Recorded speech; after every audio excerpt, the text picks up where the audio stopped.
Stanislav, I'm still kind of unsure. What's the difference between exceptional ability and extraordinary ability? It sounds the same to me. Can you please explain? Of course, guys, I would love to explain the difference between these two concepts, and also you will be able to learn how to get a free evaluation for both exceptional ability and extraordinary ability today.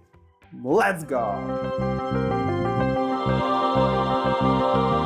Hello, my dear friends, I'm Stanislav Shamayev, a licensed business immigration and corporate attorney in Miami, Florida. Today I want to explore these two concepts, where they're coming from, what's the meaning and what's the difference of exceptional ability and extraordinary ability. Well, first things first, where do these terms come from? Well, the extraordinary ability is coming from talent visas. O-1A, O-1B, and EB-1A.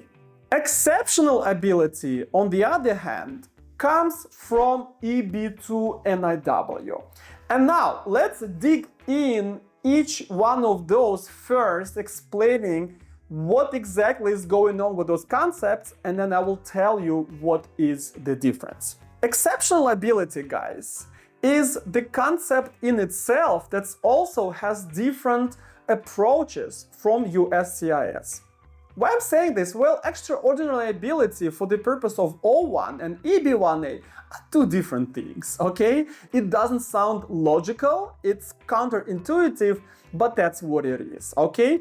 Of course, USCIS looks with lower scrutiny on O1 visas because they don't give a green card, okay? They just give you the right to stay and work for a couple of years and bring your family as well.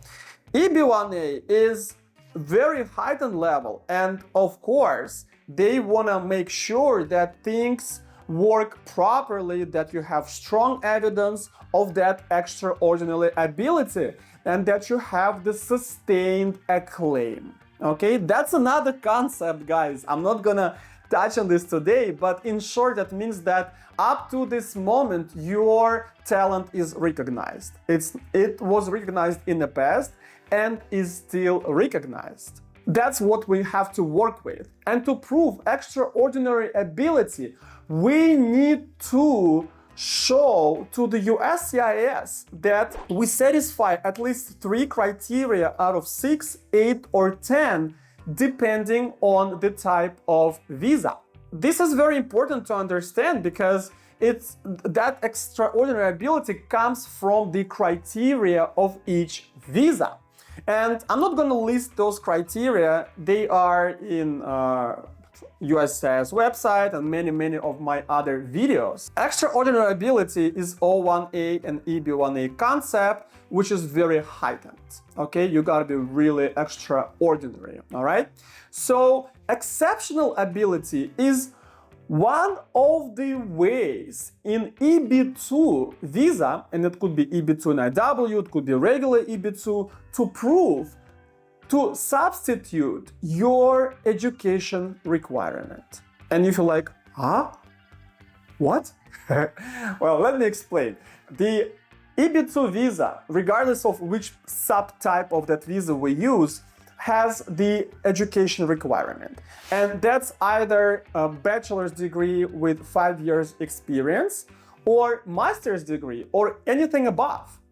But sometimes we don't have that education, but we're still professionals, okay? We're still doing great things. So Americans realized that and they craved the exception to education, which is exceptional ability. And to prove exceptional ability, we need to satisfy 3 criteria out of the 6, plus the 7th one is alternative criteria, all right? And I can mention a few of them: professional associations, 10 years of experience, other education, certifications, contribution in the industry, and higher pay, okay? That's not some of them, that's all of them, actually, all right? So, and the 7th one, everything else. Of course, both concepts require 3 criteria out of X amount of criteria, but by the burden of proof exceptional ability is so much lower, guys.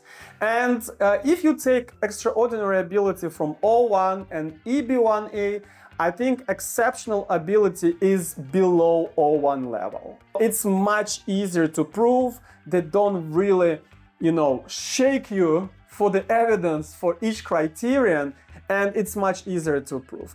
But also, it's important to understand that philosophically, exceptional ability is only a small part, if any, because we don't have to prove it if you have the education. But we always have to prove extraordinary ability through the criteria. I hope you didn't lose me while I was explaining that, right? So extraordinary ability is a must. Exceptional ability is an exception to the education criterion in EB-2 visa. Philosophically, conceptually, they're very, very different, and the burden of proof is much, much lower for the exceptional ability. So now, you want to know if you are exceptional or you are extraordinary. And you can definitely peek into that, okay? You can get a feel what's going on with your case. And that is called free evaluation. What's the free evaluation, guys? It's the questionnaire that's located in the link below this video where you can click and you'll see those questions, answer to them for both EB-2 and IW, most likely, and talent visa. You can do both of them. And give me up to 2 days and I will give you the initial analysis of your case and see if you have the potential. And potential means that you will be able to get to the level of A-grade case and 90+% chance of approval working on your case with my team and myself for the next 6 months. And if you see the word potential, not everybody will see it. Go to the second step, complex immigration planning, where we will design the written, unique, and winning strategy for your case. Smash that like button if you enjoyed this video, subscribe to my YouTube channel, smash the bell button, comment, ask me questions. Also, follow me on Instagram, Telegram, Facebook, and other social media platforms because I have a bunch of unique content on these platforms. My name is Stanislav Shamayev. I'm a lawyer of the future. Your future begins here. Good luck.